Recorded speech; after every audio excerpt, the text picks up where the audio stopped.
అయితే కన్వెన్షన్ కూల్చివేతలకు సంబంధించి ఎంపీ రఘునందన్ రావు మాట్లాడుతున్నారు. లైవ్ లో చూద్దాం. లేదనేటువంటి వార్త రాసేందుకు స్కోప్ కల్పించారు. ఇది మియాపూర్, ఎకరం 100 కోట్లు ఉంటుంది. మొత్తం చెరువే లేదు. ఇక్కడ హైదరాబాద్ సెంటర్లో మీరాలం చెరువు ఎట్లా పోయిందో మియాపూర్ సెంటర్లో ఉంటుంది చెరువు. మియాపూర్ చెరువు మొత్తానికి చెరువే లేదన్న. ఇప్పుడు వచ్చి చూస్తే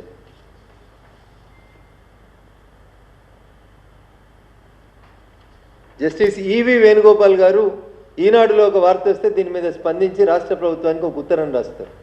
రఘునందన్ రావు లాంటి మాట్లాడితే రాజకీయం అనుకుంటారని ఒక జడ్జి గారు రాసిరు. జస్టిస్ ఈవి వేణుగోపాల్ గారు చెరువుల కబ్జాలతో ముప్పే. నేను ఇలా ఒక వాయనాడు గురించే మాట్లాడదలుచుకోలేదు. వాయనాడులో ప్రకృతిని మీరు విధ్వంసం చేసి ప్రకృతికి నేచురల్ స్ట్రీమ్స్కి అడ్డంగా ఇల్లు కడితే వాయనాడులో అంతమంది మన కళ్ళ ముంగట కొట్టుకుపోయారు. అన్ని ఇల్లు పోయినాయి. Uttarakhand, what we faced in Uttarakhand 3 years back, దైవ దర్శనానికి పోయిన వాళ్ళు అనేక మంది పోయినరు. మరేంది దానివల్ల? అందుకనే చెరువే కదా చెరపడదాం, కుంటనే కదా పక్కా స్కెచ్ చేసి కబ్జా చేద్దాం, ఇట్లాంటి రోజు 10 వార్తలు వస్తున్నాయి. కాబట్టి నా విజ్ఞప్తి, దయచేసి నేను కొట్టినట్టు చేస్తా, నువ్వు ఏడ్చినట్టు చేయి.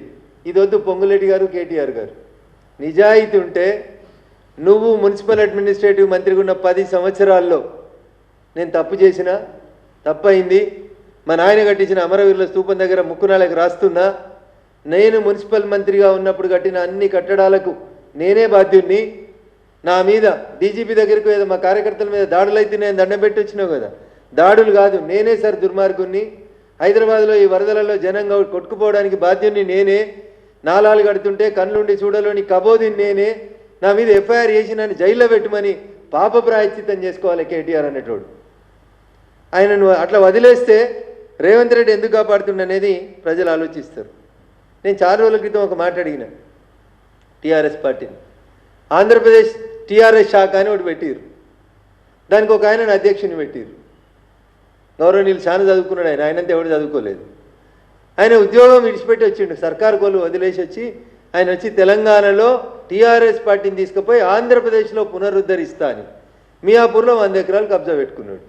ఆయన ఆంధ్రప్రదేశ్ బీఆర్ఎస్ పార్టీ శాఖకు అధ్యక్షుడు. ఇంకొక ఆయన తీసుకుపోయి మహారాష్ట్రకి ఇన్ఛార్జ్ చేసిరు. ఎలక్షన్లు వస్తున్నాయి, మహారాష్ట్రలో ఇన్ఛార్జ్ అని. ఈడ కొడుకు కోటి, బిడ్డ కోటి, అల్లుని కోటి ఇచ్చింది చాలక అన్న కొడుకుని తీసుకుపోయి ఇంకో రాష్ట్రానికి ఇన్ఛార్జ్ చేసిరు. మహారాష్ట్రలో కబ్జాలు చేసుకుంటామని బీఆర్ఎస్కి. ఇట్లా ఒకరు వీళ్ళు చేసిన కబ్జాల గురించి నిజంగా రేవంత్ రెడ్డి గారికి నేను సిన్సియర్గా చేస్తున్నటువంటి ఒక సూచన, కేటీఆర్ని టీఆర్ఎస్ పార్టీ చేసిన తప్పుల్ని కాపాడాలనేటువంటి ఉద్దేశం మీకు లేకపోతే హైకోర్టు ఆర్డర్లు, జడ్జిల లేఖలు, ప్రభుత్వాలు ఇచ్చినటువంటి తీర్పులు, ఎన్జిటిలో వచ్చినటువంటి ఆర్డర్స్ అన్నింటినీ హైడ్రా ముందు పెట్టి నిర్దాక్షిణ్యంగా ఈ భాగ్యనగరంలో వరదొచ్చినా, వానొచ్చినా, ఏమొచ్చినా నాలాగానే ఉంటుంది, రోడ్డు లాగానే ఉంటుంది అనే రీతి లోపల ఎంక్రోచ్మెంట్స్ అన్నింటినీ కొట్టేయాలని చెప్పి ఈ సందర్భంగా కోరుతూ, ఒకవేళ 111లో బఫర్ జోన్లో ఎఫ్టీఎల్లో ఉన్న భూములు మీకు కనబడకపోతే హైకోర్టు ఇచ్చినటువంటి ఆర్డర్ కాపీని చూస్తే మీకు ఆ చెరువుల సంఖ్య, ఎఫ్టీఎల్ల సంఖ్య కనబడుతుంది. దయచేసి ఒకసారి వాటి అన్నింటినీ బయటికి తీయాలని, ఈ కూల్చివేతలు ఒక కన్వెన్షన్ మీద చేసి హీరో మీద చేసిరని, రేపు మాపు మల్లారెడ్డి ఇంజనీరింగ్ కాలేజీలోకి పోతే మల్లారెడ్డి ప్రతిపక్ష ఎమ్మెల్యే కదా అని ఇట్లా మాట్లాడొద్దు కేటీఆర్ గారు.